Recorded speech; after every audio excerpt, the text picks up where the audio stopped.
Bonsoir et bienvenue pour ce jeudi soir. Et content d'être avec vous et moi j'ai envie aussi de dire bonne année à ceux qui sont nous pour la première fois cette année et que Dieu bénisse non seulement la lecture de sa parole et que Dieu, vraiment la lumière de sa face brille au nous et moi je souhaite de tout que le meilleur et que cette année soit remplie d'espérance et que nous capables tous être des gagneurs d'âme. Et le texte aujourd'hui, c'est Éphésiens 3, le verset 18 et 19. 18 et 19. Et moi, vous faire la lecture et après quoi, nous essayons ensemble ce que Paul peut envie de dire et ce que Paul désirait, ce que Paul peut prier, ce que Paul peut envie et ce que Paul vraiment le pourquoi il est appelé et nous trouve tout cela être manifesté, être dit, être prescrit, être enseigné dans ce fameux livre d'Éphésiens. Et voilà ce qu'il dit à nous dans le verset 18 et 19. Et vous puissiez comprendre avec tous les saints. Puissiez comprendre avec tous les saints. C'est un peu le titre même de ce message, de cet enseignement de ce soir. Vous puissiez comprendre avec tous les saints quelle est la largeur, quelle est la longueur, quelle est la profondeur et la hauteur, et connaître l'amour de Christ qui surpasse toute connaissance, en sorte que vous soyez remplis jusqu'à toute la plénitude de Dieu. Et là, Paul, il explique nous quelque chose et il fait nous comprendre même l'objet, le pourquoi, l'objectif de sa prière pour les Éphésiens. Et moi, pensais plus que les Éphésiens pour nous aujourd'hui. Et là, nous trouvons de ce que Paul fait nous comprendre que le but, l'objectif même d'une vie chrétienne, c'est de connaître l'amour de Christ. Connaître Christ, c'est quelque chose. Connaître l'amour de Christ, c'est encore un avancement, un progrès dans cette marche de la chrétienté. Et là, Paul en met l'emphase de ce qu'il fait nous comprendre le but, le climax de la vie, de la marche chrétienne, c'est de connaître l'amour de Christ, l'amour de Christ. Alors, nous trouvons ce thème amour, les voyager presque tout le long du chapitre 3 et arrivé un moment dans 3, 8, et Paul dit quelque chose à moi qui suis le moindre de tous les saints. Et comprend, il peut dire ça presque à la fin de ce pèlerinage. À la fin de sa vie, il est en prison. À moi, qui suis la moindre de tous les saints, cette grâce a été accordée d'annoncer aux païens. D'annoncer quoi? D'annoncer quoi? Et il répond à la question. D'annoncer aux païens, à toi et à moi, de nous annoncer les richesses incompréhensibles de Christ. Quelle est cette richesse? Et lorsque nous arrivons au verset 18 et 19, nous comprenons cette richesse. C'est l'amour, de connaître l'amour de Christ. Et là, Paul, il a envie de montrer nous non seulement de ce que nous l'amour pour Dieu, mais là, il peut cause l'amour de Christ. Il n'est pas cause de nous l'amour pour Dieu, pour le Sauveur. Il est cause de l'amour de Christ, l'amour de Dieu.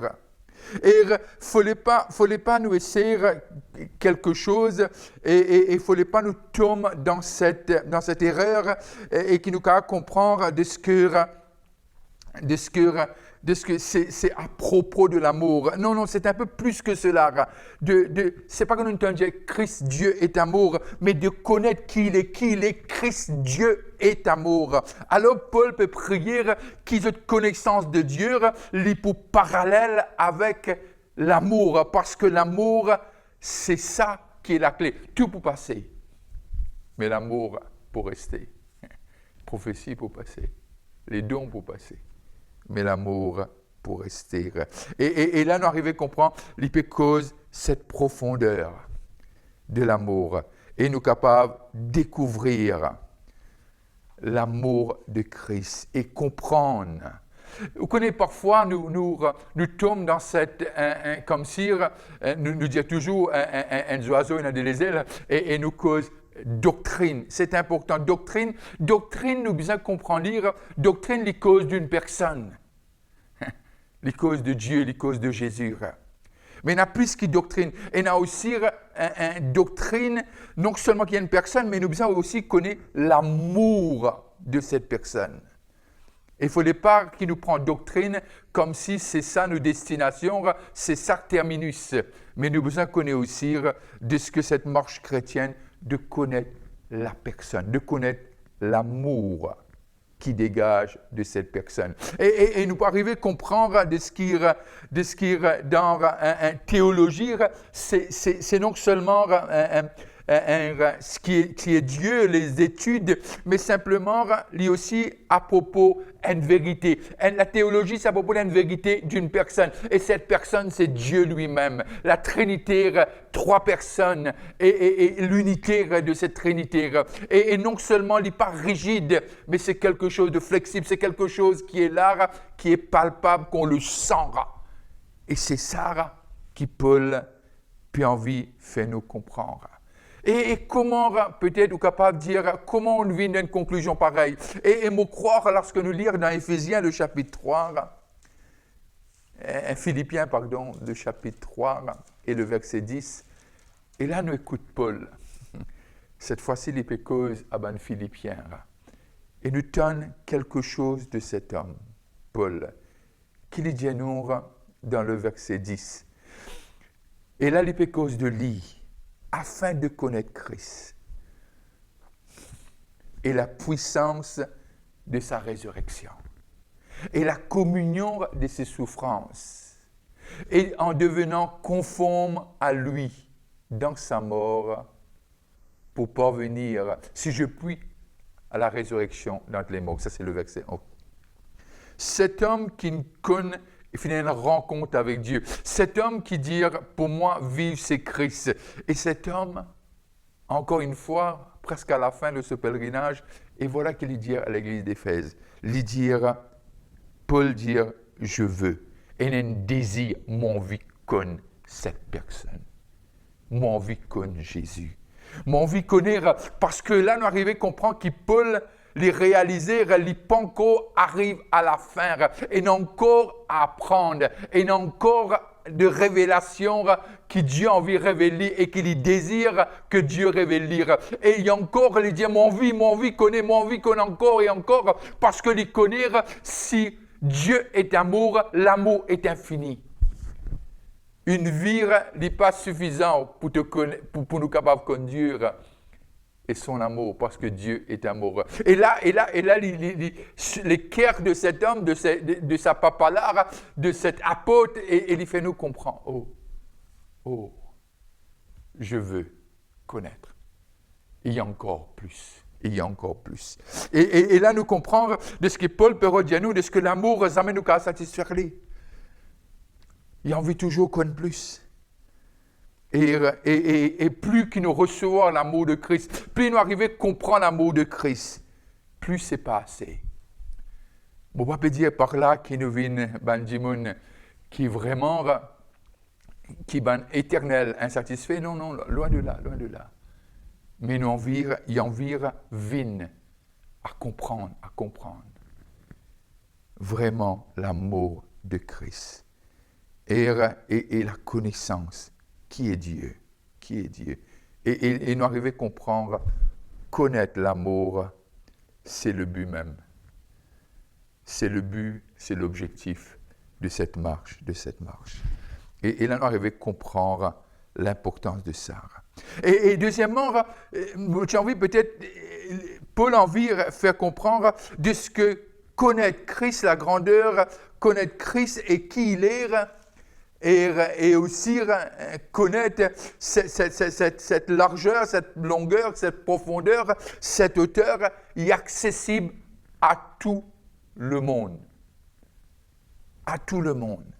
Et comment nous puissions comprendre avec tous les saints. Ce n'est pas donné à quelqu'un ou quelqu'une, ce n'est pas donné à ceux qui ont le synodon ministériel, non. Paul met les clairs. Comprendre avec tous les saints. Avec tous les saints. Et moi, me croire de ce qui quand les péchés saints, les péchés ceux qui sont séparés, les péchés saints, les péchés ceux qui sont purs, purifiés par Dieu, séparés par Dieu, du ténèbre à la lumière. Alors, ce n'est pas donné à un groupe, à un club privé, mais c'est donné à tout le monde, que ceux qui ont soif qui viennent et qui boivent de moi, et qui mangent de ce pain de vie. Alors, la connaissance de l'amour est accessible pour seulement ceux qui croient en Jésus-Christ. On peut dire, on peut compter dire, ou même non, tous les saints veut dire tous ceux qui ont été séparés, tous ceux qui ont accepté Jésus-Christ comme Seigneur et Sauveur, c'est à eux ce privilège, c'est à eux cette grâce, c'est à eux cette bénédiction, c'est à eux cet héritage de connaître Christ, de connaître la largeur, la longueur, la profondeur et la hauteur de son amour. Et là, on arrive à comprendre ce qui Paul juste avant, nous lire encore et encore dans le verset 17, et fonder et enraciner. Il fallait quoi nous fonder et enraciner pour nous capables d'arriver à comprendre la largeur, la longueur, la profondeur et la hauteur. Si nous pas être fondés et enracinés, c'est difficile. Alors, quand nous lisons le chapitre 3, nous arrivons à comprendre, nous trouver précepte après précepte, la façon chronologique que Paul écrit cette lettre et lui montrer nous que nous bien aller. Et pour venir à ce fameux verset 18 et 19. Mon penser, c'est difficile à l'homme, un homme comme moi, pour faire justice à ce verset-là, pour expliquer dans toute sa grandeur. Mon penser, c'est un puits qui n'a pas de fin, Et là, nous arrivons à comprendre de ce que chaque étape est importante. Chaque étape est importante. Alors, Paul peut prier que tout le monde, tout chrétien à Éphèse, tout chrétien aujourd'hui, capable de connaître et capable aussi vraiment venir à cette connaissance qui veut dire cet enseignement. Et troisièmement, nous arrivons à comprendre, il peut être révélé simplement à ceux qui sont fondés et enracinés, afin de connaître avec tous les saints, afin que nous puissions comprendre avec tous les saints. Et si nous trouvons peine à racine, peine à fondement, c'est impossible de comprendre la largeur, la longueur, la hauteur et la profondeur. Alors, être fondé et enraciné, c'est la base même. C'est la base même. Parce que fondé et enraciné dans l'amour pour comprendre l'amour infini de Dieu, pas à pas. Et nous allons plus loin, et il dit à nous, déjà dans le verset 16, il dit à nous comme ça, afin que vous puissiez être puissamment fortifiés par son esprit dans l'homme intérieur. Fortifiés dans l'homme intérieur, fondés et enracinés, puissiez comprendre avec tous les saints quelle est la largeur, la grandeur et la profondeur. Alors, nous avons besoin du Saint-Esprit. Nous avons besoin de le désir d'être planté et enraciné et le désir de connaître Dieu. Venir à l'Église, c'est quelque chose, c'est une doctrine fondamentale. Persévérer dans la communion fraternelle. Mais il y en a plus que cela. Et lorsque Paul peut causer les pécos à un chrétien, est-ce que la chrétienté veut dire venir à l'église le dimanche ou un autre jour de la semaine? Ou bien une fois par mois? Ou bien c'est suivre ce désir pour la parole et aussi pour que Dieu en vie amène nous. Et là, nous arrivons à comprendre, non seulement nous avons besoin de cette force du Saint-Esprit dans l'homme intérieur, d'être puissamment fortifié, enraciné, fondé. Pourquoi? Parce que l'amour de Dieu, il a une certaine poids.